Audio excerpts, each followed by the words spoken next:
Alhamdulillahi Rabbil Alamin. Wassalatu wassalamu ala Rasulillahil Karim Nabiyyina wa Sayyidina Muhammadin wa ala alihi wa sahbihi wa dhurriyyatihi wa ummatihi ila yawmiddin wa ba'd. Faya ibadallah usi nafsi wa iyyakum bitaqwallahi faqad fazal muttaqun fala tamutunna illa wa antum muslimun. Faqala ta'ala ya ayyuhalladzina amanu taqullaha haqqa tuqatih wa la tamutunna illa wa antum muslimun. Saudara-saudariku al-mu'takifin wal mu'takifat dan pemirsa dimanapun berada, alhamdulillah kita kembali menjalani aktivitas kita dan menjadi rangkaian yang semoga indah di hadapan Allah Subhanahu wa taala, karena hari ini boleh jadi menjadi hari terakhir kita melangsungkan kajian di bulan Ramadan tahun 1445 Hijrah di waktu subuh ini khususnya. Semoga seluruh rangkaian ibadah yang kita tunaikan diterima oleh Allah Subhanahu wa taala. Semoga dosa-dosa kita berkenan diampuni oleh Allah Subhanahu wa taala, dan tentunya doa-doa terbaik kita untuk dunia akhirat kita dikabulkan oleh Allah Subhanahu wa taala. Tentu pembelajaran yang kita langsungkan akan menjadi baik di hadapan Allah bila seluruh nilai yang kita pelajari bisa kita amalkan dalam perjalanan berjuang 11 bulan berikutnya. Dan untuk itu baik kiranya kita membekali diri untuk kembali mengkaji ayat-ayat Al-Quran, pedoman berkehidupan yang Allah turunkan melalui Rasul mulia Nabi Muhammad SAW. Semoga kita senantiasa diberikan kesempatan untuk mencintai beliau selama berkehidupan dan diberikan kesempatan untuk membersamai beliau serta keluarga dan sahabat-sahabat beliau sallallahu alaihi wasallam di surga kelak dengan izin Allah Subhanahu wa taala. Baik, di pertemuan yang lalu kita telah belajar tentang tingkatan orang-orang yang dekat dengan Allah Subhanahu wa taala. Al-muqarrabina ila Allah Subhanahu wa taala. Orang-orang yang didekatkan kepada Allah Subhanahu wa taala, dari standar pertama keimanan, kemudian berlanjut ke ketakwaan, lalu setelah itu kita mendapatkan sifat ihsan di dalamnya, dan terakhir sifat cinta. Yang turunan itu semua telah kita bahas di pertemuan yang lalu. Bagi yang baru bergabung, teman-teman dimanapun berada, diperkenankan untuk melihat kajian pertemuan sebelumnya, sehingga ada ketersambungan pembahasan kita hari ini dengan pembahasan yang sebelumnya. Pada standar keislaman telah kita jelaskan motivasi beribadahnya seperti apa, dampak ke kehidupannya bagaimana. Jadi kalau ada di antara orang yang menyatakan dirinya muslim, kemudian standarnya baru menggugurkan ibadah, yang penting sholat, khusyuk atau tidak perkara lain, terlambat atau tidak hal yang lain, yang penting kewajiban itu gugur, maka itu baru masuk standar pada yang pertama, keislaman. Bila sudah merasakan ingin ada perubahan, didorong oleh keimanan dan melahirkan kehusyuan, maka itu masuk pada standar yang kedua, yaitu standar keimanan. Dan itu yang paling basic, yang kedua ini adalah standar keimanan bagi orang-orang yang ingin sungguh-sungguh ibadahnya. Kemudian orang-orang yang bisa mengambil nilai dari kehusyuan untuk dipraktikkan dalam kehidupan, maka dia masuk pada standar ketakwaan. Oleh karena itu orang-orang takwa perilakunya itu akan sejalan dengan nafas ibadahnya. Jadi semua bagian dari apa yang ia kerjakan adalah hasil atau dampak dari dia beribadah kepada Allah Subhanahu wa taala. Iman melahirkan kehusyuan, takwa melahirkan perilaku. Jadi kalau dari iman itu kita beribadah kepada Allah dengan khusyuk, muncul sifat khasyah, maka dari takwa nanti muncul akhlak. Nah, akhlak yang dikerjakan karena Allah itu adalah sifat ihsan. Sementara sifat ihsan yang disertai dengan wujud cinta karena Allah, makannya karena Allah, minumnya karena ingin dicintai Allah, bekerjanya ingin dicintai Allah. Tentu ini akan berbeda yang kita lihat di dalam praktek kehidupan. Orang kalau makan atau bahkan makan sebagai ibadah dengan makannya ingin dicintai Allah, itu akan lain. Ya, sekarang kita ngaji banyak Al-Quran, saya contohkan kemarin, ngaji merasa sampai ke sifat ihsan, ya, merasa diawasi Allah dengan merasa ingin dicintai Allah, itu pasti akan berbeda. Ya, untuk itulah kemudian kita mempelajari setidaknya 4 tingkatan dalam mendapatkan cinta Allah Subhanahu wa taala. Di pertemuan yang lalu kita sudah belajar tentang cinta standar, yang standar ini hasilnya pun itu bisa istimewa. Ya, hasilnya pun bisa istimewa, yaitu dengan mengikuti seluruh tuntunan Rasulullah sallallahu alaihi wasallam yang membimbing kita berperilaku dalam kehidupan. Itu ditemukan di Al-Qur'an surah ke-3 Ali Imran di ayat ke-31. Qul in kuntum tuhibbunallaha fattabi'uni yuhibbukumullah. Itu poinnya. Lalu anugerahnya wa yaghfir lakum dzunubakum. Nah, itulah sikap standar kita dalam mencintai Allah dengan cara mengikuti petunjuk-petunjuk yang dibawa dan dicontohkan oleh Rasulullah sallallahu alaihi wasallam. Itu bagian pertama. Jadi kemarin kita sepakat kita berlatih gitu ya untuk meningkatkan itu. Kemudian yang kedua, belajar mencintai Allah dengan standar ibadah. Ya, dengan standar apa? Ibadah. Nah, ini adalah standar kesolehan. Di standar kesolehan. Jadi yang tadi yang pertama itu umum bagi orang beriman, ingin dicintai Allah, kerjakan ini. Nah, kalau kita ingin naik levelnya menjadi lebih soleh, lebih baik di atas yang pertama tadi, maka ada standar cinta dalam hal kesolehan. Nah, apa yang dikerjakan ini diantaranya adalah berusaha untuk menjadikan amal-amal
sifat pertama membagi dan kita menghemat untuk kepribadian kita dengan sifat yang sangat dibutuhkan, lalu membagi pada orang lain.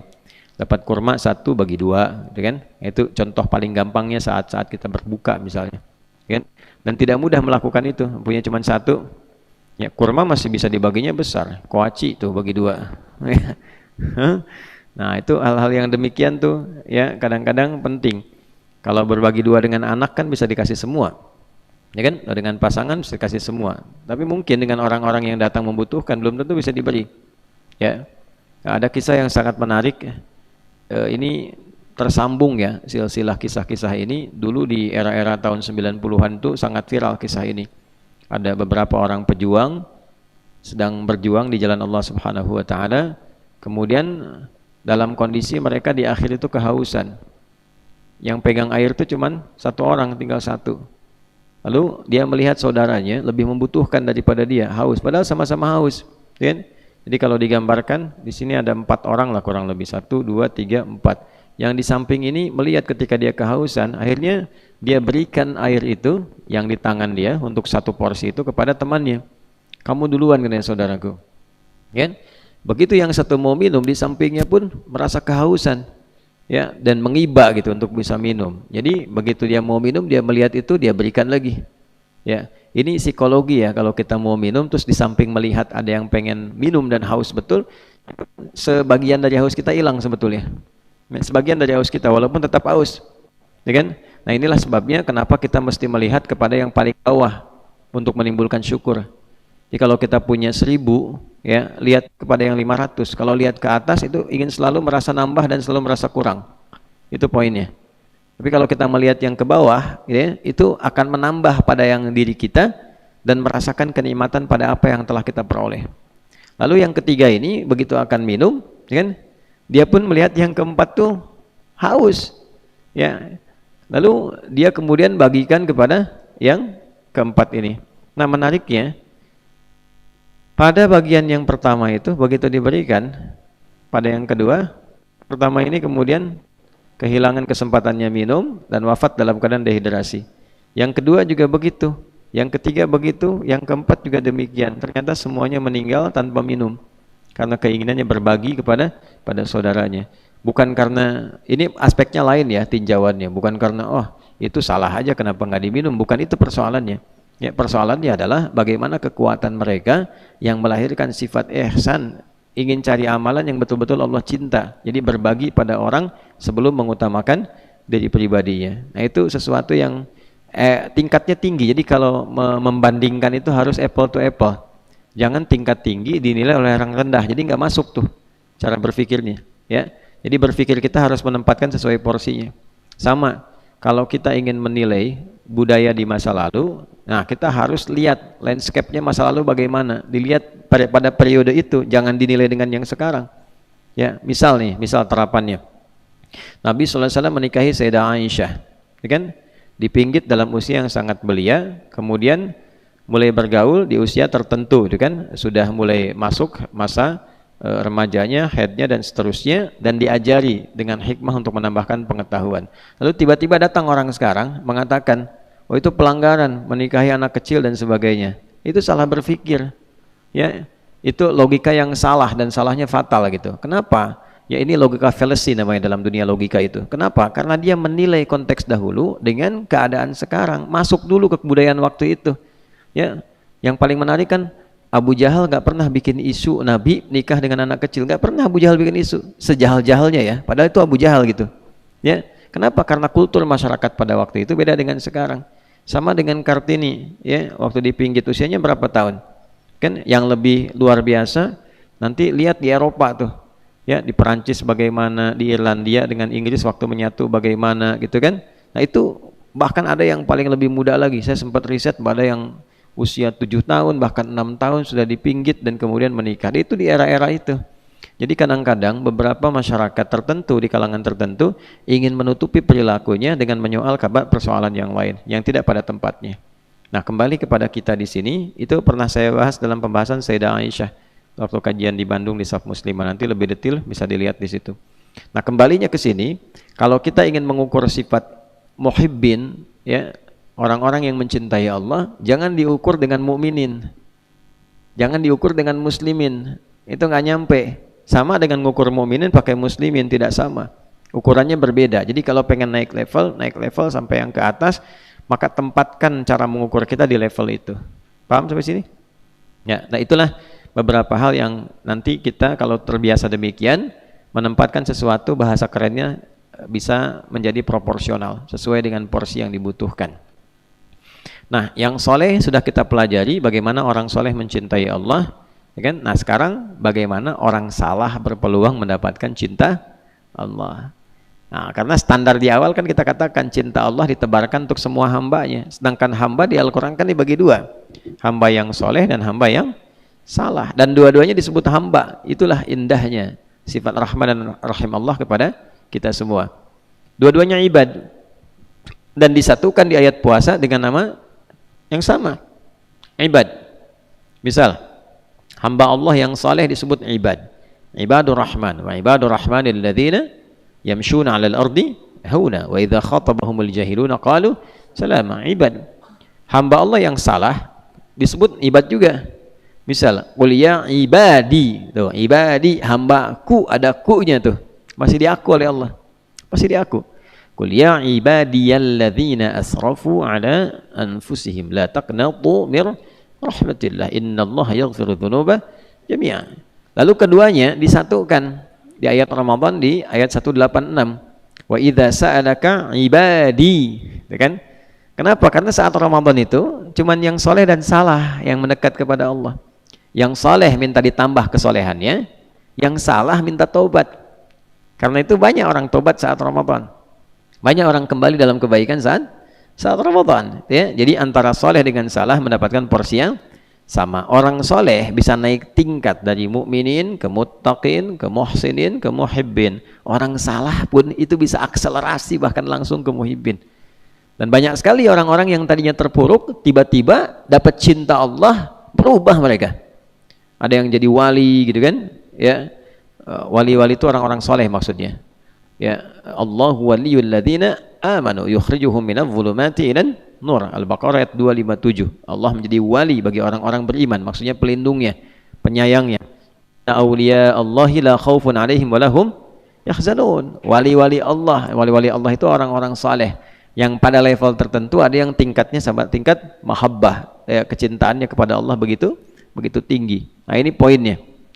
Nah, saya mau tarik lagi, ada orang-orang yang tadinya terbelakang tiba-tiba jadi hebat, jadi bagus gitu. Ya, dan kalau kita kisahkan banyak sekali. Ya, di era sahabat ada. Contoh misalnya Umar bin Khattab radhiyallahu taala anhu. Itu kan memusuhi Nabi, bahkan menghunus pedang ingin membunuh Nabi. Takluknya cuma sama ya surat Toha, pembukanya Toha, 2 huruf takluk tuh. Ya kan? Tiba-tiba berubah jadi orang yang sangat saleh dan sangat mencintai Allah. Sangat mencintai Allah sehingga Allah berikan juga karamah kepadanya. Salah satu karamahnya nanti kalau kita baca manaqib ulama yang ada di kitab-kitab hadis, Al-Bukhari itu bab terakhirnya manaqib. Keutamaan ulama di situ, kalau pengen jadi ulama betulan, tiru itu. Ya. Kalau pengen jadi ulama betulan, tiru. Kan ada cara mereka ibadah. Saya waktu di akhir-akhir di Tripoli itu, saya kumpulkan amalan 4 imam madhab. Beli khusus untuk tahu Imam Abu Hanifah itu siapa, bagaimana jaga wudunya dari Isya sampai dengan subuh tuh nggak batal. Kebayang nggak tuh? Ya, sampai orang yang mandikan tuh komennya, aduh kamu ini meninggalkan amalan ya imam yang susah sekali ditiru gitu kan? Susah ditiru.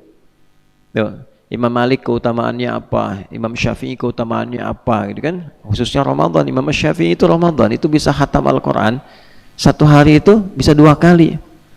Nah, sekali lagi jangan ngukur pada level kita yang nggak nyambung. Bagaimana itu? Bagaimana bacaannya? Nah, aktivitas ente aja 24 jam baca Qurannya berapa? Ya kan? Ulama itu sudah nggak ngajar kalau di Ramadan, semuanya dengan Quran. Jadi kalau sholatnya baca Quran, di luar sholat pun baca Quran. Pantas dalam seharinya diberkahi oleh Allah. Waktu itu ya, waktu kalau sudah diberkahi itu nggak ada ukuran. Ya, ada orang yang bisa khatam misalnya menghafal misal Al-Baqarah. Taruhlah ada yang 2 tahun, 3 tahun, 1 bulan, 2 bulan. Kalau sudah berkah ada yang sehari hafal. Ya, Syekh Al-Mi'sarawi itu yang sekarang terbaik ya dalam memahami bidang tajwid, qiraat dan sebagainya dari Mesir. Sama satu lagi ada Syekh Aiman Rusdi Suwaid ya. Nah, Syekh Mi'sarawi itu hafal Al-An'am dengan Al-A'raf itu cuma 10 hari, 5 hari. Ya kan? Nah, kembali ke Imam Syafi'i, diberkahi waktunya. Kalau pengen lihat waktu-waktu berkah itu nggak kerasa, amal soleh itu dipercepat, terkumpul banyak, waktunya nggak kerasa. Ya, kadang-kadang ada yang dalam tidur diberkahi, seperti Ashabul Kahf, 309 tahun kok kayak baru kemarin tidur gitu. Ya, nah, itulah waktu-waktu yang berkah. Nah, ada beberapa kalangan-kalangan tuh demikian adanya. Jadi menilainya itu levelnya naikin dulu sama kita, sehingga merasakan kenikmatannya, baru komen. Ya, kalau belum sampai ke level itu nggak terasa. Nah, Umar bin Khattab diberikan oleh Allah di antara karamahnya adalah sebagai pemimpin itu bisa memberikan arahan pada prajurit dalam jarak yang cukup jauh. Prajuritnya sedang ya berada di zona militer, Umar di tempat lain, tiba-tiba begitu naik ke mimbar, Umar melihat ditampakkan oleh Allah, kasyaf, dibuka, ada pasukan musuh mau mengepung prajuritnya. Kata Umar, naik ke bukit sana gitu ya. Nah, orang-orang yang ada di situ prajuritnya mendengar suara Umar, naik ke bukit, pindah dan tidak terkepung. Yang hadirin yang sedang dengar khutbah bingung, loh Umar lagi tema apa kok kemana-mana itu kan. Ya bisa saya begini tuh tiba-tiba gitu kan, awas ada Batman kan, bingung di sini ada apa gitu kan, misal saja contoh gitu ya. Nah, lalu apa yang terjadi? Yang terjadi kemudian ketika prajurit mereka itu pulang kembali dengan keselamatan dan kemenangan, baru ngobrol mereka. Saya kemarin waktu dalam situasi di medan laga itu, medan perang, dengar suara Umar mengatakan naik ke bukit sana. Barulah terkonfirmasi dengan jamaah yang hadir di masjid itu. Kami pun juga bingung kok di hari itu Umar mengatakan demikian. Nah, ini kalau sudah sampai ke level-level muhibbin itu, Allah berikan kenikmatan-kenikmatan yang lebih, yang memang tujuannya bukan untuk mencari itu. Jadi muhibbin itu kalau sudah masuk ke levelnya, tujuannya bukan untuk tampil memiliki kesaktian, bukan. Ya, saya pengen amalan supaya bisa terbang misalnya, ya kan? Padahal tinggal naik pesawat aja gitu kan. Nah, itu nggak begitu caranya. Jadi mengamalkan sesuatu bukan untuk mendapatkan kesaktian. Muhibbin tidak begitu. Ya innamal amalu bin ya, yang penting cinta Allah, mau Allah kasih apa terserah, gitu kan? Ya, nggak penting bagi dia, yang penting saya mengerjakan sesuatu Allah cinta. Bagaimana saya sholat Allah cinta, syariat nggak ditinggalkan. Ya, bagaimana saya makan Allah mencintai saya, sudah.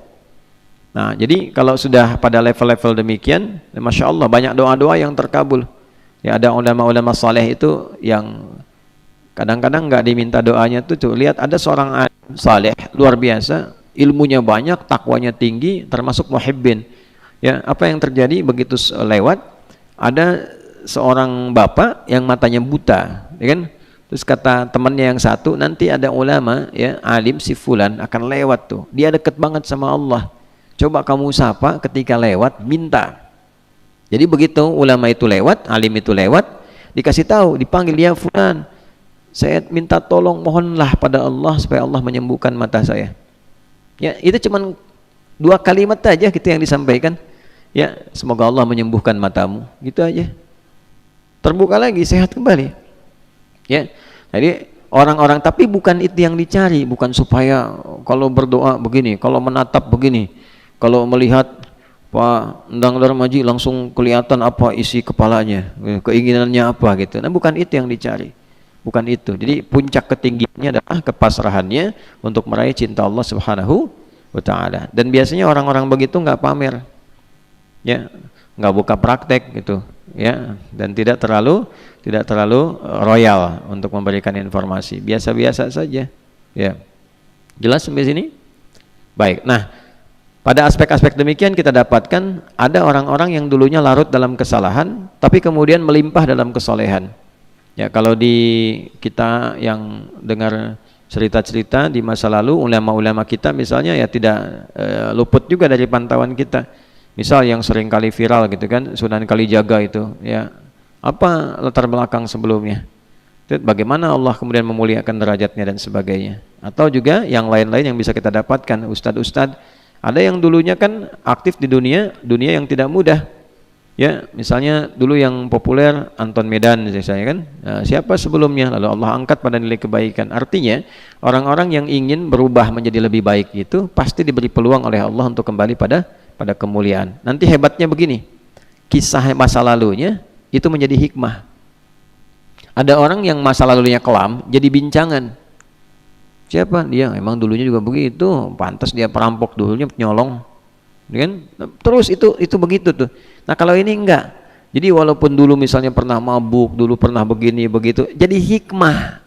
Jadi kisah kebaikan yang menginspirasi. Itulah hebatnya ketika seseorang yang salah itu mendapatkan cinta Allah, maka bagian-bagian hidupnya berubah menjadi kebaikan. Tapi nanti cinta itu saat diturunkan levelnya tadi, naiknya sampai mana tuh? Apakah petunjuk awal jadi mukminin, naik jadi muttaqin, muhsinin, atau pada puncaknya jadi muhibbin yang betul-betul mengharap cinta Allah Subhanahu wa taala. Baik, kita masuk pertama di Quran surah kedua Al-Baqarah di ayat 223.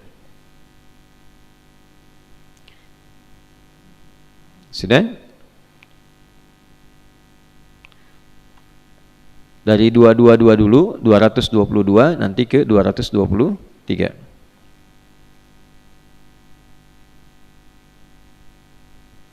Walaupun ini persoalan tentang masa-masa sucinya dan pergaulan antara istri dan suami, tapi nanti di dalamnya ada poin-poin kebaikan yang mengisyaratkan pada sifat-sifat kesolehan untuk mendapatkan cinta Allah. Lalu nanti ayat 223-nya adalah kesadaran menjaga itu minimal dengan takwa untuk persiapan pulang menghadap Allah.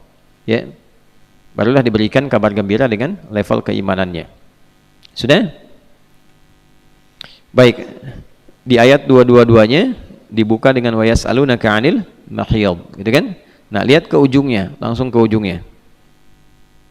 Atau kita baca dari awal supaya ada ketersambungan yang baik. A'udzubillahi minasyaitonirrajim. Bismillahirrahmanirrahim. Wa yas'alunaka 'anil mahiyid qul huwa adhan fa'tazilun nisaa fil mahiyid wa la taqrabuhunna hatta yatahurna. Ada? Fa idza tatahharna fa'tuhunna min haitsu amarakumullah. Dah, makanya di situ wakaf lebih bagus. Qaf dengan lam, ada alif. Waqaf aula, singkatan qaf, lam, kemudian ada alif, singkatan dari waqaf aula, berhenti lebih bagus. Karena dari segi makna ada korelasi, tapi nanti ada makna kedua yang sifatnya lebih umum. Itu maksudnya. Kalau sod, lam, alif, sola, tulisannya wasola aula, disambung lebih bagus. Karena walaupun ini ada jeda untuk berhenti, membuka makna baru, tapi makna dengan sebelumnya tersambung lebih bagus.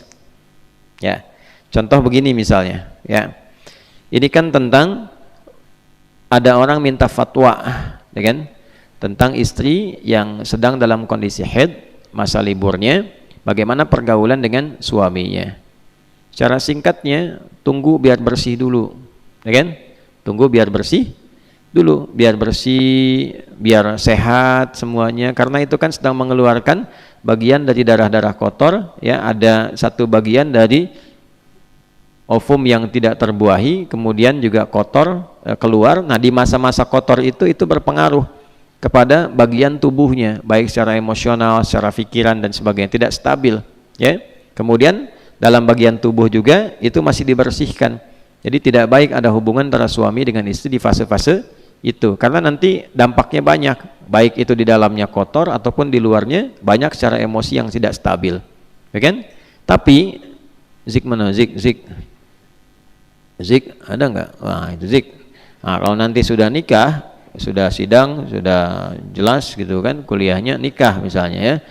Nah, nanti ada aja, ya, ketika ketemu pasangan hasrat, ingin dan sebagainya itu yang menjadikan, ya, walaupun tidak terjadi hubungan seksual, kan, tapi kadang-kadang pendekatan-pendekatan itu ada sehingga berpotensi melahirkan hal-hal yang kurang bagus. Disitulah kemudian muncul terakhirnya taubat. Innallaha yuhibbut tawwabin wa yuhibbul mutatahhirin. Kalau kamu ada kesan pengen melanggar itu, perbaiki, taubat gitu kan. Nah, dan juga Allah senang orang yang senang menyucikan diri. Jadi istri menyucikan diri, kita pun menyucikan jiwa. Sama-sama menjaga keadaan itu. Kalau ada kondisi terprovokasi oleh setan, hadirkan sikap taubat supaya mendapatkan nilai kebaikan di sisi Allah. Itu makna ketersambungannya. Tapi ujung ayat ini ketika ada waqaf aula, qa, kemudian lam dan alif, ada nggak di atasnya? Itu kan qaf, lam dan alif kan? Ya kan? Waqaf aula tuh di situ itu. Maksudnya apa? Bagian terakhir ini itu membuka makna baru yang sifatnya umum. Al-ibaratu bi umumil lafzi la bi khususis sababi. Hukum itu diambil dari kadar keumuman lafaznya, tidak diambil dari kekhususan sebabnya. Jadi bagian kedua, paragraf kedua di bagian ayat ini menunjukkan pada satu hukum yang baru, yang penting nilainya, yang tidak terkorelasi langsung dengan paragraf sebelumnya di ayat dimaksud. Paham nggak sampai sini? Nah, apa hukum barunya? Lihat kalimatnya, innallaha yuhibbut tawwabin. Ini poinnya, ya kan? Inna, sekali lagi sering kita sampaikan, harfu nasbin wa taukidin tansibul isma wa tarfa'ul khabara mabniyun 'alal fathi la mahalla lahu minal i'rab. Tuh, ya. Ji, nanti kalau mau niru apalin tuh. Mana Fajri? Ji, syahid. Kalau mau niru apalin tuh, ya. Inna harfu nasbin wa taukidin tansibul isma wa tarfa'ul khabara mabniyun 'alal fathi la mahalla lahu minal i'rab. Secara singkatnya adalah huruf yang berfungsi untuk menguatkan dan melahirkan hukum nasab. Dalam bacaan nasab itu kalimat berikutnya harakatnya fathah kalau dia mufrad, ya. Kalau jama' dia bergantung. Kalau mudzakkar salim maka ada ya sebelum nun, ya kan? Innal muslimin, ya kan? Innal mu'minin dan seterusnya. Kalau dia jamaknya misalnya muannats salim, ya, maka di ujungnya adalah kasrah, ya. Innal muslimina wal muslimati, ya, mu'minina wal mu'minati. Jelas, ya? Baik, itu pakai inna. Tapi dalam hal makna fikih lughah artinya menanamkan sesuatu dengan kuat, tancapkan. Nasaba, sering saya katakan, nasabar rajulu asahu fil ardi, seseorang menancapkan tongkat itu dengan kuat sehingga tidak goyah. Jadi kalau ada inna membuka satu kalimat dalam Al-Quran, maka tancapkan informasi di ayat itu pada jiwa kita dengan kuat, jangan sampai goyah. Ya, jangan sampai goyah, itu pesan Allah. Karena saking pentingnya, tancapkan, jangan goyah. Kan? Innallaha, tancapkan pada hatimu, jangan sampai goyah, kuatkan pada jiwamu, sungguh Allah itu yuhibbut tawwabina, ya, amat konsisten mencintai. Penting ya, amat konsisten mencintai, karena itu fi'il mudhari', ya, li ifadatil hadir wal istimrar wal mustaqbal. Fi'il mudhari' itu fungsinya menghadirkan yang sekarang, terus membersamai, konsisten, dan juga ya hadir di masa depan. Jadi maksudnya sekarang terus sampai kapanpun, present, continuous, and future. Ya, itu bahasa Inggrisnya kurang lebih demikian. Jadi yuhibbu, sekarang akan mencintai kalau engkau melakukan ini. Kalau engkau terus menjaga itu, Allah pun konsisten mencintaimu sampai kapanpun, sampai nanti engkau pulang kepada Allah, engkau pulang dengan status yang sangat dicintai. Nah, siapa yang meraih ini? At-tawwabin, orang-orang yang senang taubat. Ya, orang-orang yang senang apa? Taubat. Nah, taubat itu kan identiknya biasanya awalnya dengan salah kan? Ya kan? Mengapa kita sering bertobat? Karena memang sering salah. Mata sering salah lihat, dihitung. Lisan sering salah bicara, telinga sering salah dengar, diakumulasi. Begitu malamnya mau tidur sadar kita kan? Makanya kita istighfar. Nah, istighfar itu dengan kesadaran. Kalau istighfar biasa dengan lapang rutinitas saja, itu bagus sebagai karakter membentuk istighfar. Tapi kalau di istighfar itu diisi dengan sifat cinta untuk mencintai Allah, nah ini peluangnya dapat ini. Gitu. Ya, dapat cinta Allah. Nah, salah satunya apa? Dengan kesadaran telah berbuat salah. Coba kalau mau tidur tuh istighfar. Pernah nggak istighfarnya gini, misalnya istighfarin mata nih. Terus diingat-ingat tadi salah siapa? Mata salah lihat apa? Ya kan? Telinga salah dengar apa? Otomatis pasti kita merasa, pasti itu dalam keseharian ini tuh pasti merasa. Jadi ketika akan tidur kemudian istighfar, kita merasakan begitu disebutkan astagfirullah.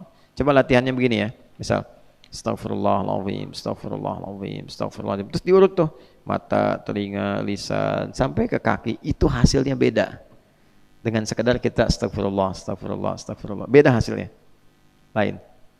Ya, nah ini poin. Kalau taubat itu dilakukan untuk mendapatkan cintanya Allah dan berlangsung konsisten, taba, kan? Taba. Kalau terus berlangsung, tawwab. Kalau banyakan, tawwabun. Kalau jadi objek dari Allah untuk dicintai, tawwabin. Jelas? Taba yatubu. Ya, kita tasrifnya yang benar, ya tasrifnya. Jadi ngajinya enggak patah-patah. Ngaji patah-patah itu dengar, lompat, ya kan? Makanya waktu menasrif itu tasrifnya kemana-mana. Taba yatubu yutuban, ya kan? Fasbaka yufasbiku bukan. Instagrama yastanrimu instagraman, ya. Ya kan? Allahu akbar. Jelas? Baik. Taba yatubu, ya, taba itu bertobat, kembali kepada yang baik. Taubat tuh kembali jadi baik, kembali ke yang baik. Asalnya gini, ini jalan misalnya lurus nih, terus belok, jalannya salah, balik lagi ke jalan yang benar itu, lurus lagi. Nah ini taubat namanya. Jelas? Nah, jadi mengembalikan kita kepada track yang benar, itu taubat namanya, bahasa singkatnya. Paham ya? Insyaallah ya. Nah, orang yang selalu mengoreksi bagian dirinya supaya berada pada fungsi yang benar, itu naik jadi tawwab. Tawwab, terus koreksi diri tiap hari. Sempurna sih nggak akan mungkin. Fala tuzakku anfusakum, jangan menilai diri paling suci. Gak ada yang sempurna. Pasti ada yang salah sepanjang manusia. Nah, bedanya kalau Nabi dengan Rasul punya sifat maksum, dijaga oleh Allah dari kesalahan itu. Ya, jadi langsung ada penjagaan Allah. Kalau kita diberikan potensi oleh Allah untuk menjaga diri, dikasih petunjuk, ya. Nanti makanya Nabi mengatakan istafti qalbak. Dalam kolbun ada apa? Ada takwa. Nah, takwa itu mesti hidupnya pakai iman. Latihannya dengan amal soleh supaya takwanya muncul. Karena itu kalau sudah sering amal soleh, sinyal takwa kuat. Jadi begitu ada provokasi setan berbuat maksiat, takwanya langsung muncul. Jangan lakukan. Itu setan. Kan? Coba kalau nggak percaya itu silahkan naikkan level ibadahnya, rajin gitu, ya. Nanti begitu ada yang mungkar, provokasi dari setan itu, nah takwa berfungsi sebagai nahyu, mencegah itu, jangan kerjakan, jangan lakukan. Nah, kalau takwa tidak dilatih dengan amal soleh, sinyal imannya meredup. Itu yang menjadikan orang-orang yang jarang ibadah itu mudah dan rentan terkena maksiat. Ya, ada yang level kedua, kan yang diaktifkan dalam takwa iman. Ada orang ibadah tapi tidak mengaktifkan iman. Ya, artifisial aja, cuman luarnya aja kelihatan gerak-gerak, imannya nggak aktif. Sama dengan begini. Halo, apa kabarnya di sana? Masya Allah, sehat-sehat ya. Padahal sinyalnya nggak ada. Nyambung nggak? Handphonenya nyala, sinyal nggak ada. Bisa terkoneksi nggak? Enggak, cuman gaya aja seperti orang nelpon. Pencet-pencet ya. Tuh, padahal nggak nyambung apa-apa, cuma lihat foto-foto doang tuh. Ya, yang lainnya nggak kelihatan. Nah, itulah seperti itu. Jadi iman itu mau naik turun tergantung kita mendapatkan dan berusaha menghadirkan sinyalnya. Antum kan kalau nelpon nggak ada sinyal, ambil jalan. Entar nih sinyalnya nggak ada. Kenapa ketika terkoneksi dengan Allah tidak mengaktifkan sinyal? Ya. Tapi jangan juga menggunakan cara-cara yang tidak tepat. Bukan waktunya telepon. Ya, paham ya? Nah, jadi itu kondisinya kayak gitu. Jadi kalau kita naikin sinyalnya dengan baik, sinyal takwa keluar, nanti mode pencegahan ada. Mode untuk support juga ada. Yang hebatnya begini, support itu belum waktunya sudah diingatkan. Misal nanti sholat zuhur siang, padahal belum zuhur, baru habis subuh sudah ingat zuhur. Kalau modenya kuat, ya nanti Idul Fitri besok, jangan dulu sekarang, kan? Diingatkan tuh.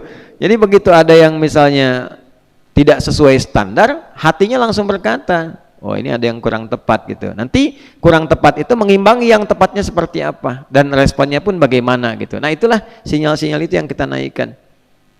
Yang paling menarik adalah orang-orang yang ingin bertaubat, Allah diberi peluang, oleh Allah diberi peluang akselerasi percepatan mendapatkan cinta Allah. Bayang nggak tuh? Tadi di awal saya buka dengan kisah-kisah yang sangat luar biasa. Ya, tokoh-tokoh terdahulu banyak, ya, Ibnul Mubarak, kan? Kemudian juga ada Ibnu Dinar dan sebagainya, gitu, Malik bin Dinar. Itu luar, lihat latar belakang sebelumnya mereka siapa. Di zaman-zaman Nabi paling banyak, karena kan hidupnya jahiliyah. Ya, kalau ingin lihat wali-wali terbaik tuh di era Nabi, sahabat-sahabat itu. Jundub bin Junada, kok bisa dari kepala preman pembegal tiba-tiba menjadi penyampai hadis, orang paling soleh di kampungnya pada eranya, ya, sehingga beliau memviralkan tentang kotanya, kampungnya yang tadinya pembegal berubah jadi pada baik atas fadilah apa? Fadilah taubat, ya, fadilah taubat.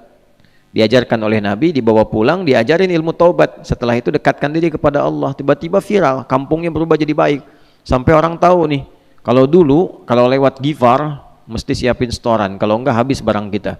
Kalau sekarang, Masya Allah, orang Ghifar, orangnya taat-taat, baik-baik, maka dikenal dengan Al-Ghifari.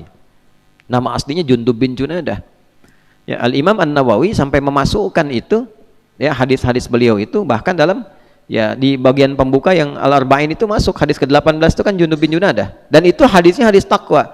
Dan seringkali Jundub ini duet dengan Mu'adz bin Jabal dalam periwayatan hadis.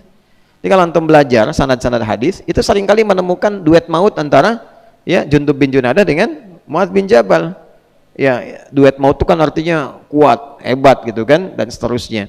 Itu sanad-sanadnya itu muttasil dengan baik, isinya pun luar biasa, dan rata-rata isi-isinya itu pengingat kepada nilai kebaikan. Ya, haddatsana qala, perhatikan kalimatnya, ya, an Jundub bin Junadah wa Mu'adz bin Jabal radhiyallahu taala anhuma, an Nabi sallallahu alaihi wasallam qala ittaqillaha haitsu ma kunta wa atbi'is sayyi'atal hasanata tamhuha. Tuh, bertakwalah engkau kepada Allah dimanapun kau berada, ikutin yang buruk-buruk dengan yang baik, maka engkau berubah menjadi lebih baik. Hadis taubat kan, hadis taubat. Terus bangun tidur tuh yang alhamdulilladzi ahyana ba'da ma amatana, itu riwayatnya Jundub dengan Mu'adz juga berdua.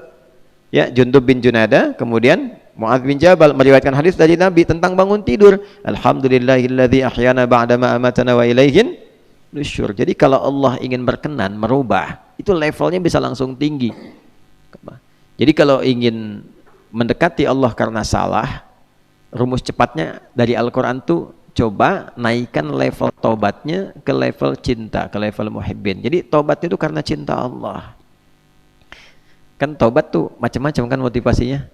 Taubat tuh satu, ada yang pengen diampuni dosanya. Yang penting dosa diampuni. Ya kan? Itu standar kan? Ya kan? Standar kan? Orang minta ampun kan pengen diampuni, standar kan? Nanti ada ukuran. Bagaimana tahunya diampuni dosa itu? Jelas ya? Yang kedua, ada yang pengen dibimbing jadi baik, pengen berubah. Makanya di Qur'annya taba wa aslaha. Ya, setelah bertobat, berubah jadi baik. Tobat kamu berubah, kan gitu kan? Ya kan? Yang kedua itu kan naik berubah, diampuni dosa, jadi berubah. Nah, yang ketiga ini yang mahal. Yang mahal.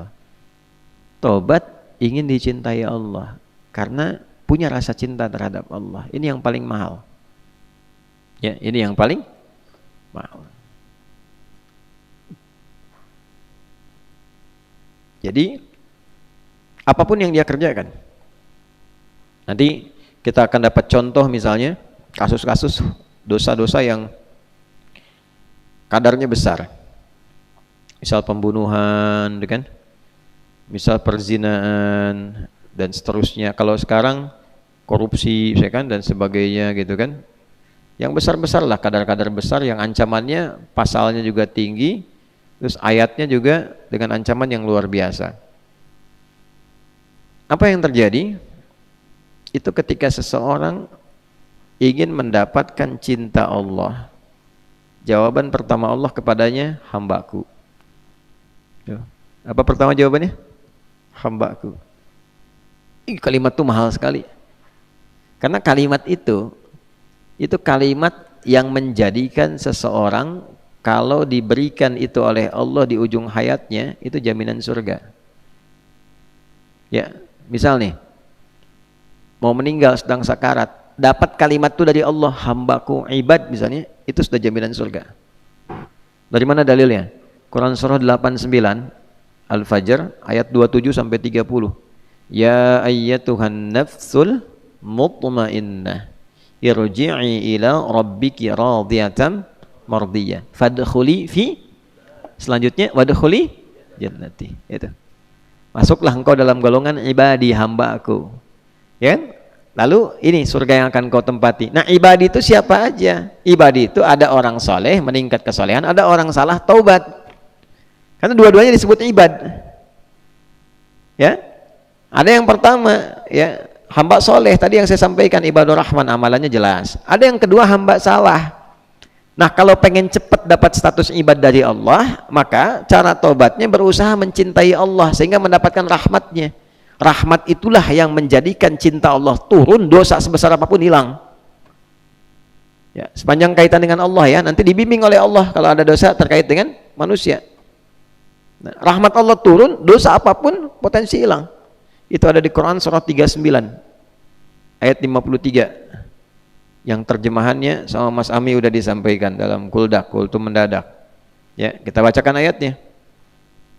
Baik ya. Qul ya ibadi. Tuh, kalau kita wakaf, ibadinya muncul. Viralkan Muhammad SAW katakan, wahai hamba-hambaku. Tuh. Tadi kan kalimatnya, wahai siapa? Hamba-hambaku, masih disebut hamba. Qul ya ibadiyalladzina asrafu ala anfusihim. Aku tak peduli engkau laki-laki, perempuan, besar, kecil, tua, muda, kaya, cukup. Nah, artinya apa? Ketika menggunakan alladzina, setidaknya kurang lebih 1080 disebutkan dalam Al-Quran, 1080 kali.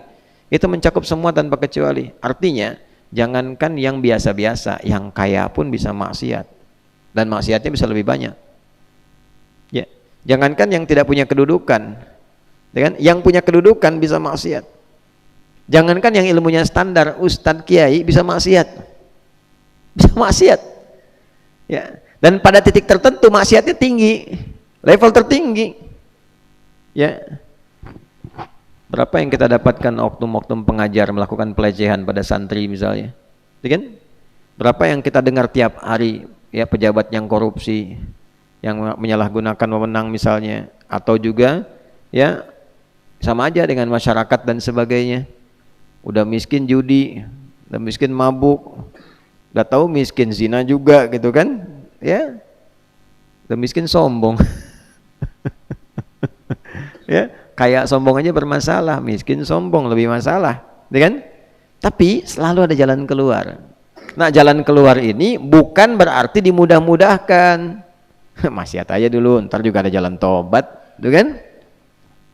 Nah, itu tidak tepat. Seseorang yang menyiapkan rencana maksiat itu dosanya berkali lipat dibandingkan dengan orang yang larut tak sengaja dalam maksiat atau terbawa dalam maksiat. Hati-hati, provokasi setan itu demikian tinggi. Qul ya ibadiyalladzina asrafu ala anfusihim. Muhammad firalkan SAW kepada siapapun hambaku dengan semua status duniawinya ketika melakukan maksiat tingkat tinggi, israf. Saya pernah contohkan pertemuan lalu, israf, berlebihan. Udah banyak dosanya. La taqnatu mir rahmatillah. Jangan putus asa dari rahmat Allah. Rahmat di situ cinta Allah. Untuk memberikan kasih, rahmat kan kasih. Kasih itu nggak mungkin muncul tanpa cinta. Ya, rasa cinta dulu baru kasih muncul. Kasih sayang itu kan muncul karena cinta. Kalau nggak cinta nggak ada kasih sayang. Ya, aku mencintaimu, begitu cinta itu muncul baru ada kasih sayang. Mengasihi dan menyayangi. Kalau nggak ada rasa cinta nggak mungkin. Ya, ada habbah dulu baru muncul mahabbah. Hub, ya, hub, mahabbah itu kan ekspresi cinta dengan kasih dan sayang. Kapan munculnya? Ketika ada hub benih cinta, habbah benih-benih yang ditumbuh. Ya, habbah itu tumbuhan yang merambat, habbah, kan? Ya, kalau dia tumbuhan yang besar itu nawa namanya. Ya, innallaha faliqul habbi wan nawa, ya kan? Di surat Al-An'am itu. Ya, hab itu tumbuhan yang merambat, pohon merambat, ya kan? Kalau nawa pohon besar tumbuh. Nah, kenapa pakai hab turun jadi mahabbah? Karena cinta itu merambat biasanya. Ya, ada tahapan-tahapan untuk berkasih sayang itu sehingga merasakan kesempurnaan dalam cinta itu. Nah, sama orang kembali ke Allah pun ada tahapan-tahapan. Itulah indahnya bahasa Quran tuh pakai itu. Nah, ketika tahapan itu pada tingkat tertingginya yang turun rahmat Allah Subhanahu wa taala. Ya, kalau sudah turun rahmat, apa yang terjadi? Innallaha yaghfirudz dzunuba jami'a. Tanamkan, pakai rumus yang tadi di ilmu nahunya. Coba tanamkan ke hatimu, jangan goyah, yang paling dalam. Allah akan mengampuni. Yaghfir pakai fi'il mudhari. Kamu jangan pikirin lagi yang dulu-dulu. Jangankan yang dulu, sekarang kamu tobat, kamu sekarang diampuni, kamu akan dijaga kalau betul-betul mencintaiku, kata Allah. Dijaga dari dosa-dosa besar. Yang dulu diampuni semua dosanya. Gitu. Nanti dibimbing. Kalau dosanya kaitan sama Allah, langsung gugur. Tinggal nanti amal soleh meningkat untuk nutupin, dikasih hidayah oleh Allah, kasih hidayah. Ya, kasih hidayah. Apa diantara contohnya? Dulu jarang sholat, bahkan nggak pernah sholat, tobatnya dengan rasa cinta pada Allah, diterima tuh tobatnya. Nanti didorong untuk meningkat amal solehnya, naik ibadah sunnahnya, pengen ganti yang dulu-dulu gitu. Ada rasa itu. Nanti kalau kaitan sama manusia, dibimbing supaya selesai dengan manusianya, dilapangkan hatinya untuk minta maaf. Gitu. Karena beda urusan sama Allah dengan urusan sama manusia itu. Kalau dengan manusia dua tahap nanti. Sama Allahnya selesai, sama manusia belum, masih gantung. Makanya urusan manusia itu rumit, sama Allah itu lebih gampang. Ya, rumit itu kenapa? Karena dua tahap. Kalau sama Allah, sama pencipta. Sama manusia dua tahap, sama yang diciptakan Allah kaitan dengan Allahnya juga. Gitu kan? Allah bikin hukum, apa hukumnya? Kalau dengan urusanku aku ampuni, kalau dengan dia kamu taklukkan dulu nafsumu, selesaikan dengan dia, baru turun ridho dariku. Tuh. Nanti kalau belum selesai masih gantung.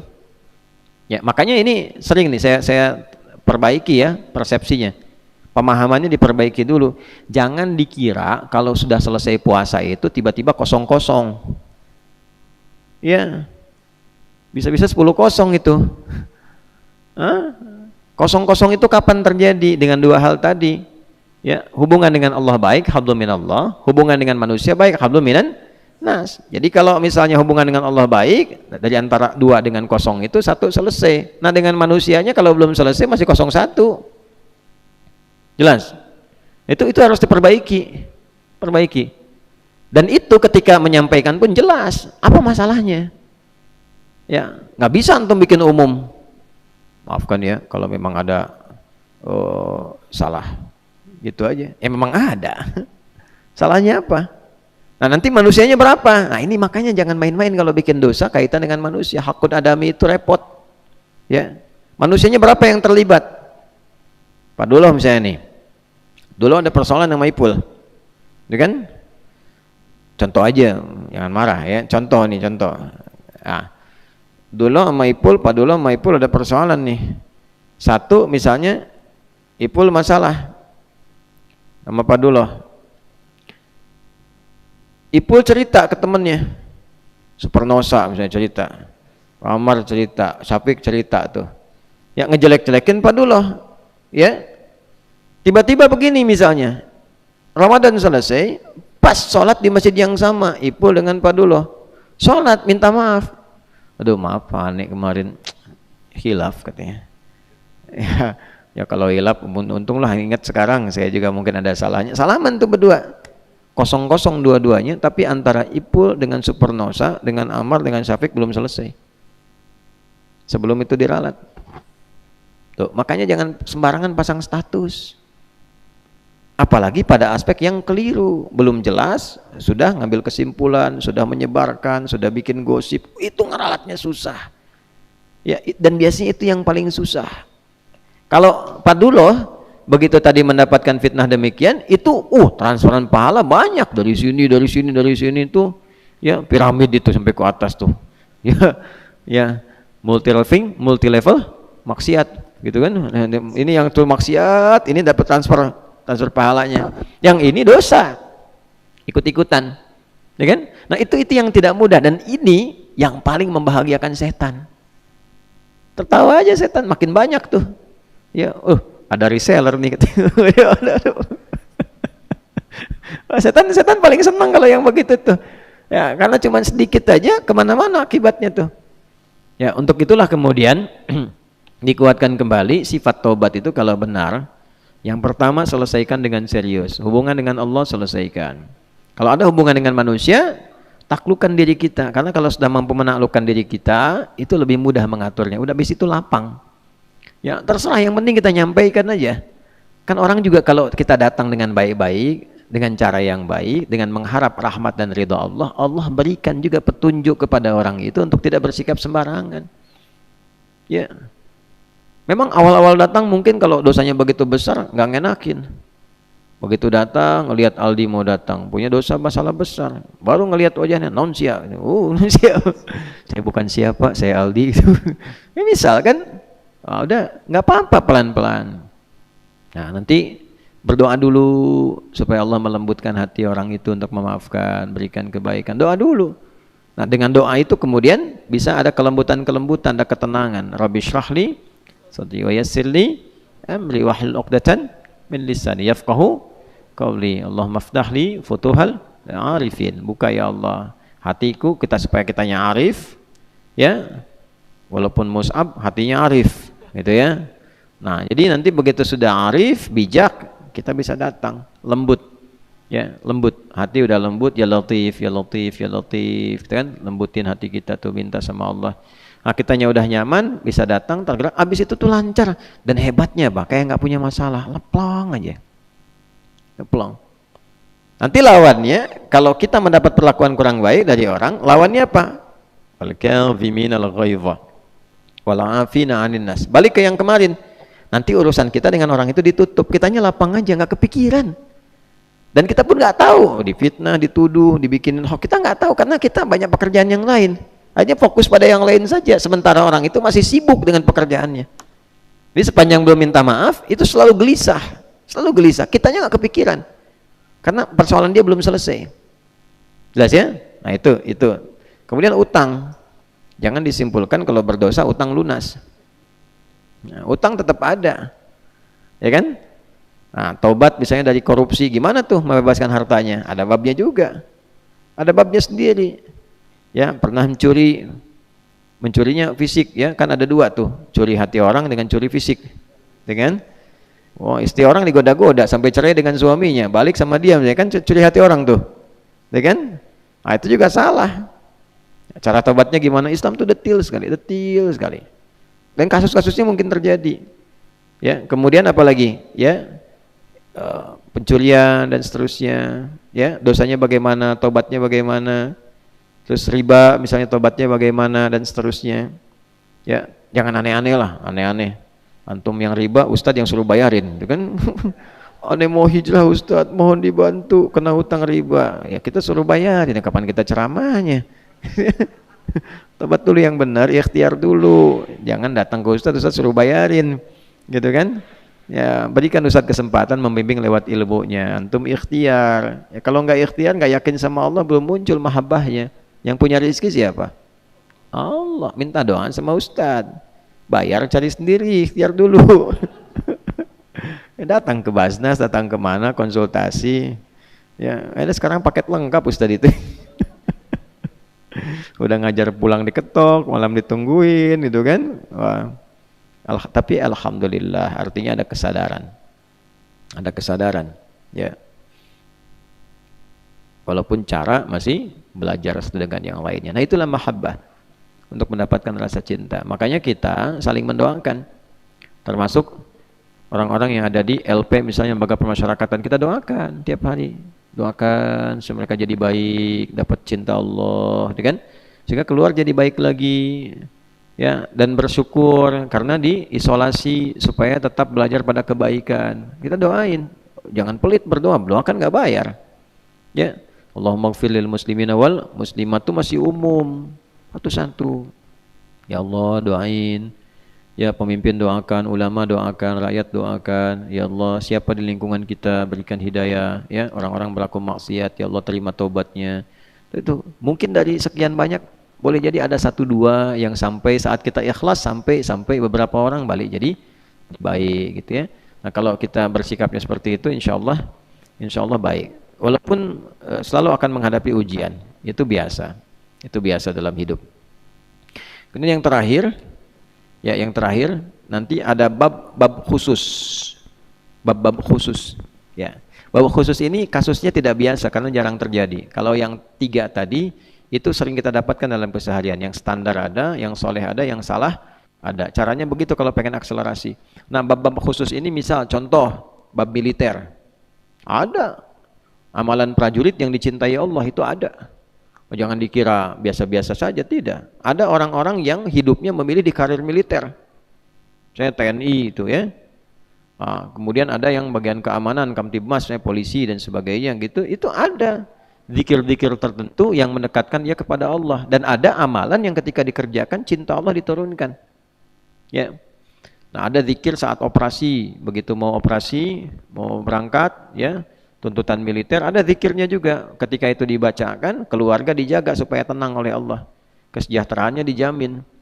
Ya, kesejahteraan. Makanya di dalam fikih Islam, orang-orang yang sudah mengenakan seragam perjuangan itu nggak boleh mikirin kesejahteraan lagi. Negara harus hadir memberikan kesejahteraan karena udah nggak sempat ke yang lain. Dia mencurahkan pikiran, tenaga, bahkan jiwanya demi menjaga keamanan di wilayahnya. Itu nggak boleh mikirin kesejahteraan lagi. Ya, di era-era dulu Islam, terutama waktu semakin maritim kuat di era Utsman bin Affan itu, itu gaji paling besar itu tentara di antaranya.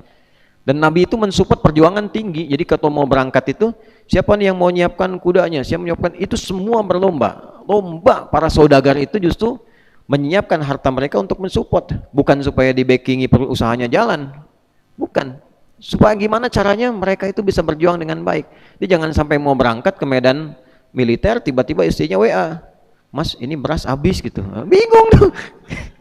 Ya udah mau nembak WA datang beras habis itu kan, video call kena kan repot. Ya makanya negara mesti hadir. Apalagi kalau udah dilarang, nggak boleh berbisnis, nggak boleh ini. Terus sejahteranya bagaimana? Gajinya naikin. Tolong pemerintah tuh, tentara kita gajinya naikin. Ya sejahtera sehingga dengan sejahtera itu nyaman hidupnya, tenang, enak. Itu dalam Islam begitu. Ya. Nah itu kita mesti hadir, ya ulama-ulama doain bersamai tentara, polisi semua itu naikin supaya nyaman. Jadi kalau lihat Pak Duloh di jalan itu, melanggar, diingatkan, Pak jangan melanggar lagi ya, ini nggak boleh lewat sini. Pak Duloh juga jangan ngeluarin 100.000. Wah, 100.000. Nah, gaji dia udah 100 juta misalnya, dikasih 100.000, nggak level. Kata sejahtera. Gitu. Yang keluar juga begitu. Kita mampu kok insya Allah. Tambang kita banyak, ya mineral kita banyak. Masa nggak ada 1, 2, 3 tambang untuk kesejahteraan? Ya, para prajurit, kesejahteraan para polisi, kemudian PNS yang lain, guru-guru tuh. Nah, baru kemudian semua level-level yang sama. Insya Allah kalau semuanya baik-baik dengan cara yang baik, insya Allah semua baik. Ya, nanti ketika dikenakan niatkan ibadah. Makanya di surat Al-Kahf itu ada orang pakai baju hijau-hijau masuk ke dalam surga riang gembira, pakai gelang-gelang emas, wa yalbasuna libasan khudra. Pakai baju hijau-hijau itu. Ulama kita tuh dulu waktu ya sama-sama dia melahirkan, membina, kemudian mendampingi, itu detail sekali itu. Detail sekali. Di dunianya terhormat, di akhiratnya mulia. Itu. Tapi semua mesti kembali kepada nilai kebaikan. Nah, kalau sudah begitu, zikirnya apa di surat As-Saff untuk mendapatkan cinta Allah. Kalau udah ada tugas-tugas gitu di aspek militer, bagaimana caranya berjuang cinta Allah dapat. Ya. Nah, itu ada di surat As-Saff. Saff, barisan yang kuat, yang kokoh. Jadi pasukan yang kuat, yang kokoh, yang rapi. Di ayat keempat, coba halaman 551. Paling kanan tuh sebelah bawah, ayat keempat.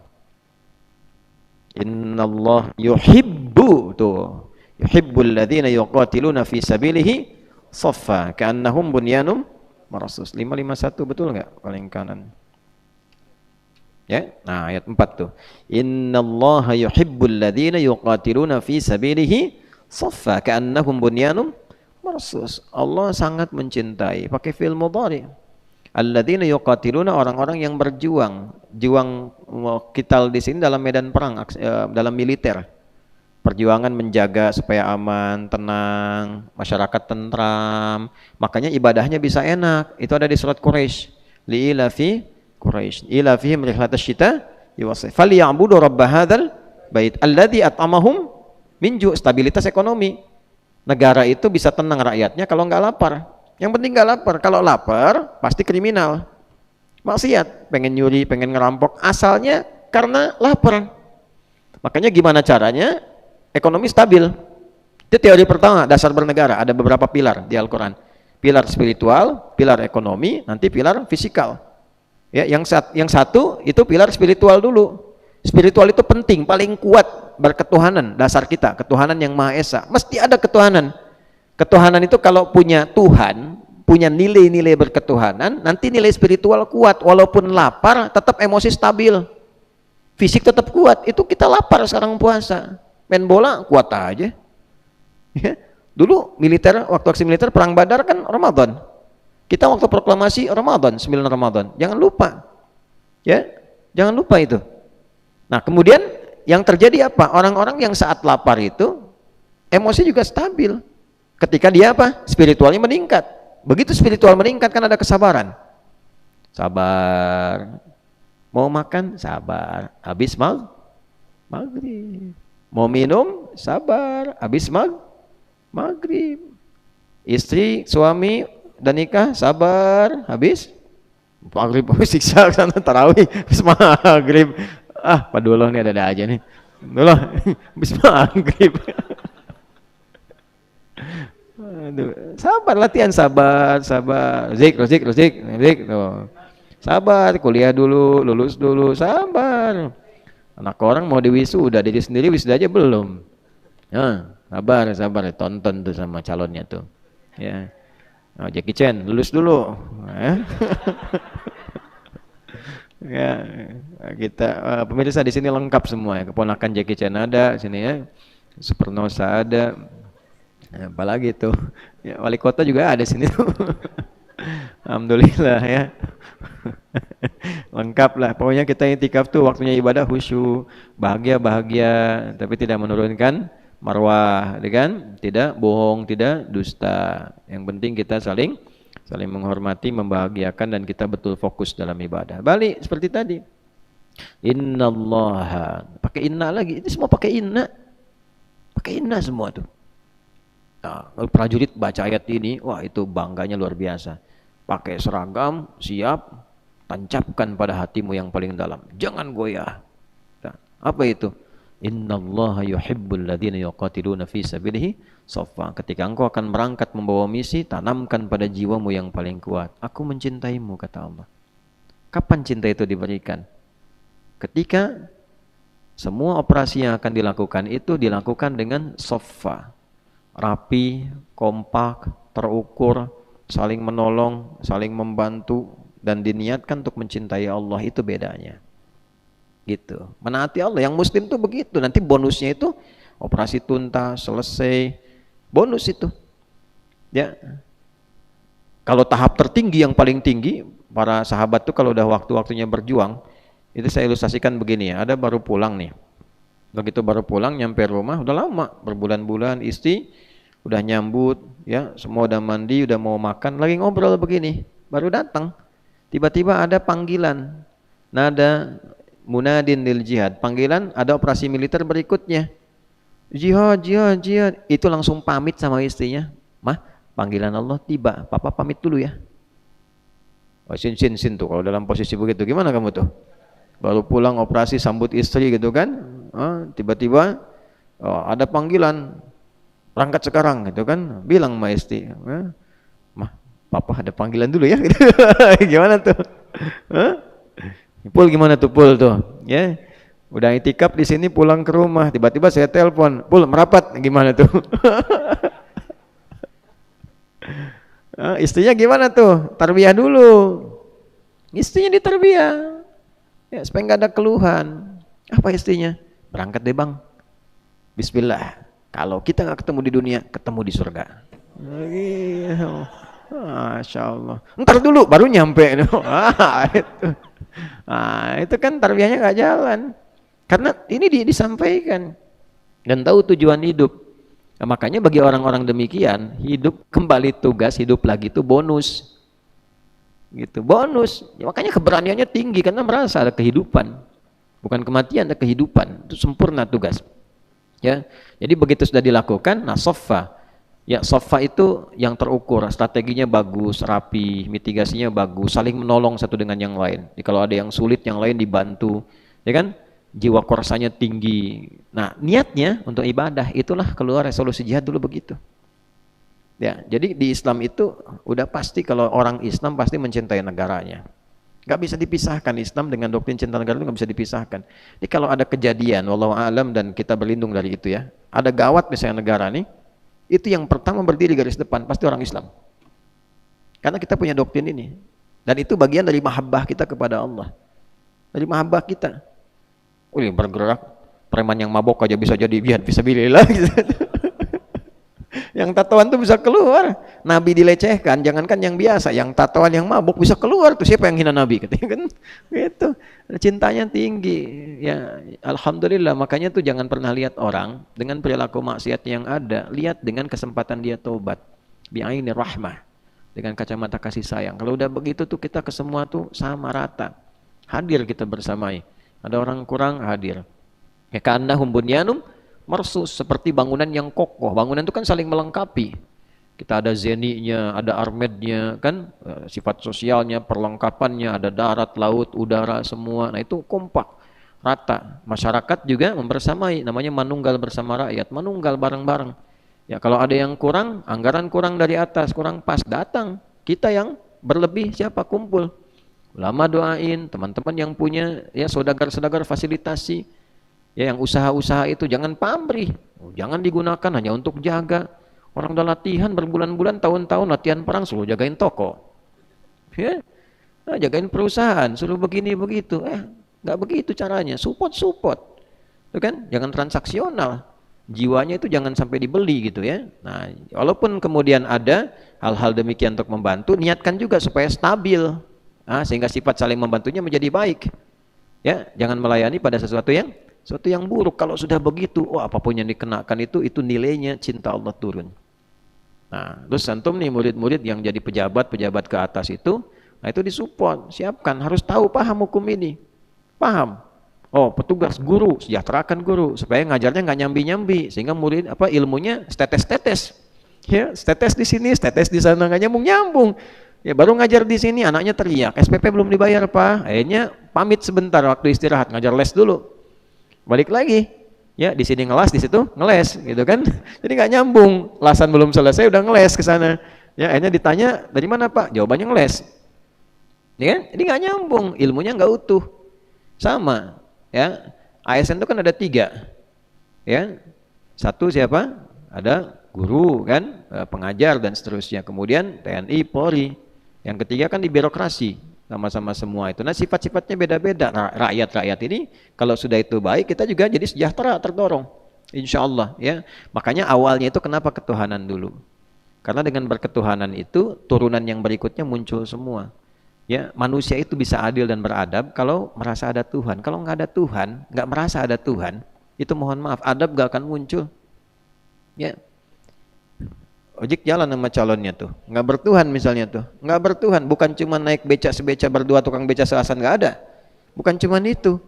Ya, begitu jalan yang dilewati misalnya sepi, ya, suasana hutan dan sebagainya, nggak merasa ada Tuhan, itu berubah.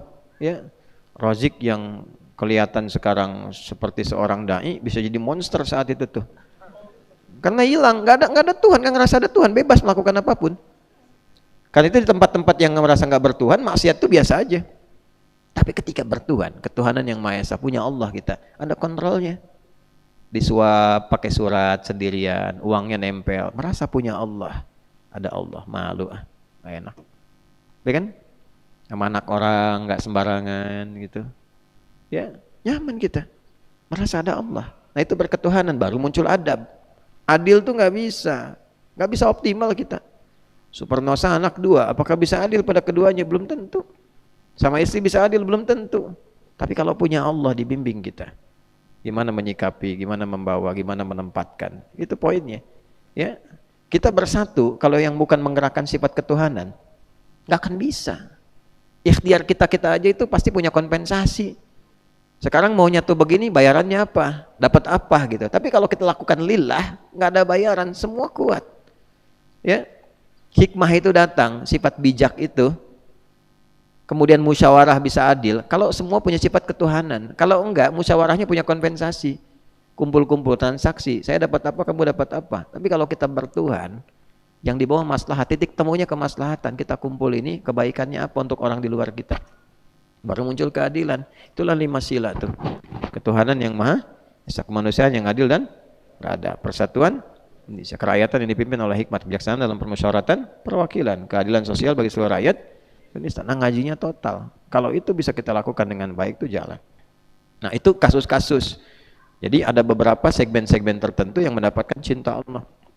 Nah nanti di lain itu ada bakti pada orang tua, hubungan orang tua dengan anak, hubungan suami dengan istri, hubungan guru dengan murid.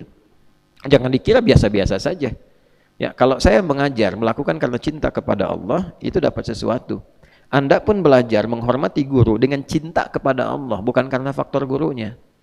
Faktor cintanya kepada Allah, yang Allah titipkan pengetahuan kepadanya, titipkan misalnya contoh darinya, lalu kita mencintai Allah dengan cara misalnya bersikap baik kepada guru, itu dapatnya beda. Antum lihat ya, ulama-ulama kita yang hebat-hebat, dari dulu sampai sekarang, bagaimana adab mereka kepada guru itu dan niatnya apa. Saya selalu sering berikan contoh Imam Nawawi Al-Bantani, karena kita di Banten nih. Imam Nawawi Al-Bantani itu betul-betul mencintai Allah dalam pencarian ilmunya, sehingga ketika mau berangkat itu yang diinginkan Allah apa? Kan ilmu, bukan aib. Maka beliau selalu membawa harta tertentu di sakunya untuk sedekah sebelum berangkat ke majlis. Sedekah, infak, bagiin orang dengan niat apa? Enggak pengen lihat aib gurunya. Karena namanya manusia pasti punya aib. Ya.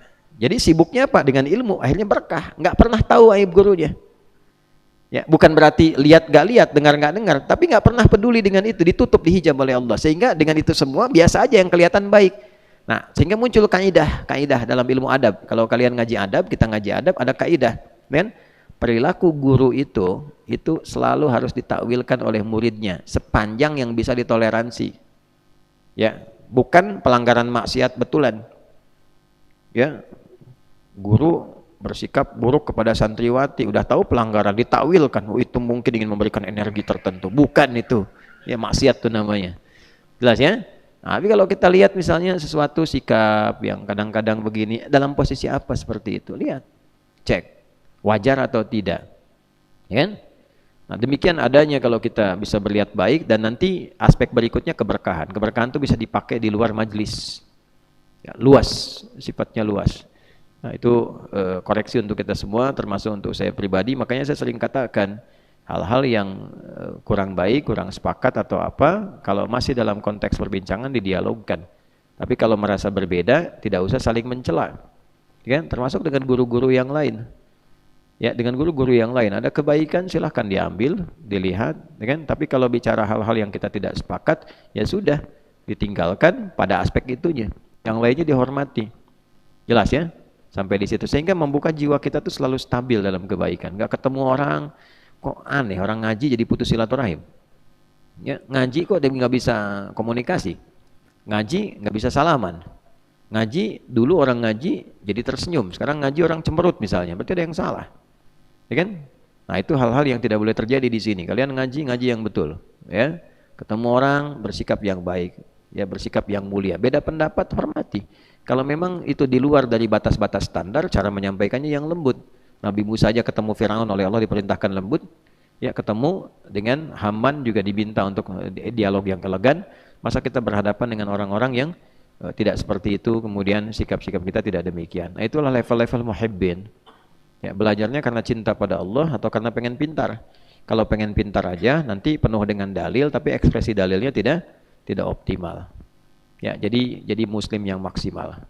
Ya, bukan hanya ganteng maksimal tapi ya muslim maksimal. Muslim maksimal itu levelnya muhibbin. Habis ini bikin kaos deh, muslim maksimal. Itu ya, kurang lebih demikian, dan ini edisi akhir kita di Ramadan 1445 Hijrah. Kita sudah berusaha yang bisa kita lakukan, semampu yang kita lakukan untuk meningkatkan ibadah. Mudah-mudahan dinilai sebagai ketaatan pada Allah Subhanahu wa taala. Kita juga berusaha mengoreksi diri. Nanti sore kita husukan niat kita sebelum akhir dari hari ini untuk sama-sama kita berdoa, minta kebaikan, minta diampuni dosa, dan demikian seperti saya sampaikan tadi setelah kita qiyam bahwa semua kita pasti punya jejak-jejak hal yang kurang baik. Untuk itu alangkah lebih baik semuanya melepaskan diri sehingga keluar dari sini semua baik. Ya, tidak ada yang nyangkut-nyangkut dan seterusnya. Ada masalah di apapun, baik yang kecil atau lagi yang kompleks, yang besar, semua diselesaikan dalam keadaan yang terbaik insyaallah. اللهم تقبل منا إنك أنت السميع العليم وتب علينا إنك أنت التواب الرحيم اللهم ربنا آتنا في الدنيا حسنة وفي الآخرة حسنة وقنا عذاب النار اللهم اجعل بقية حياتنا حياة طيبة وآخر وفاتنا حسن الخاتمة توفنا مسلمين والحقنا بالصالحين مع الذين أنعمت عليهم من النبيين والصديقين والشهداء والصالحين وحسن أولئك رفيقا اللهم تقبل منا صلواتنا وقيامنا وركوعنا وسجودنا وصيامنا ورمضاننا وتمم تقصيرنا يا الله يا أرحم الراحمين ربنا آتنا في الدنيا حسنة وفي الآخرة حسنة وقنا عذاب النار وصلى الله على سيدنا محمد وعلى آله وصحبه أجمعين وآخر دعوانا الحمد لله رب العالمين. Sebelum saya akhiri dengan salam, saya umumkan teman-teman pemirsa dimanapun berada, terutama terkait dengan jadwal ta'lim. Saya menerima beberapa informasi, ada tata cara informasi kajian kami yang rasa-rasanya tidak seperti yang biasa kami lakukan. Jadi teman-teman juga penting disadari, saya umumkan kalau menerima flyer atau apa, cross check ke sistem media kita di Akhyar Center. Oke, tolong di cross check. Satu, kajian Ustaz Adi Hidayat nggak ada bayar-bayar. Ingat itu. Jadi kalau ada flyer, kemudian di bawahnya misalnya ada HTM, Hotmail, sekian, ya itu pasti bukan. Dan pasti nggak pernah saya setujui. Ya, nah kemarin saya disampaikan ada tanggal 11 Mei Ustaz Adi di Masjid Al-Jabbar di Bandung. Kajian umumnya Ustaz Adi untuk akhwatnya Ustazah Fulan, bawahnya ada bayar. Poster saya besar di situ. Itu hoax. Ya, dan itu tindakan salah. Nggak ada konfirmasi ke manajemen dan nggak pernah nyampe ke saya, dan itu tidak ada kegiatan saya tanggal sekian di tempat yang dimaksudkan. Jadi kalau teman-teman khususnya Bandung sekitarannya ada informasi demikian, itu hoax. Dan untuk pembuatnya ini bulan Ramadan, hati-hati ya, hati-hati. Orang berbuat taat jangan sengaja berbuat maksiat. Ya, satu itu, nggak ada bayar-bayar. Yang kedua, saya nggak pernah minta apapun. Mau minta tarif, minta apa, nggak pernah saya minta demikian. Kalau ada kita berangkat malah berangkat sendiri. Dan nggak usah repot-repot gitu kan. Nah, di daerah-daerah juga kalau mau ngundang-undang jangan repot-repot. Kami bisa datang, insya Allah datang. Ya, Jangan sampai masyarakat kumpul-kumpulkan uang, tidak baik seperti itu. Kami datang, tidak usah merepotkan diri. Ya, Pemda itu yang daerah-daerah, lebih baik uangnya dipakai untuk masyarakat. Pakai untuk masyarakat. Saya datang bukan untuk cari uang. Ya, kita datang bawa risalah untuk menyampaikan hal-hal yang baik. Kalian juga begitu nanti. Ya, jangan sampai kalian berdakwah itu cari-cari demikian. Nggak baik. Ya, Allah sudah cukupkan kita mendapatkan ilmunya secara gratis. Nah, apa yang menjadikan kita kemudian mencari sesuatu yang bukan bagian dari prioritas yang Allah berikan kepada kita? Ya, jaga itu baik-baik. Sebelum kita keluar, sebelum kita berdakwah, kalian pulang mungkin akan diminta khutbah Jumat apa dan sebagainya. Zik. Mau nikah ya, ada biaya, jangan cari dari begituan. Ya, minta sama Allah. Allah maka kita punya Allah. Ya, paham? Nah, Jackie Chan dia paham tuh. Ya, baik. Terima kasih. Assalamualaikum warahmatullahi wabarakatuh.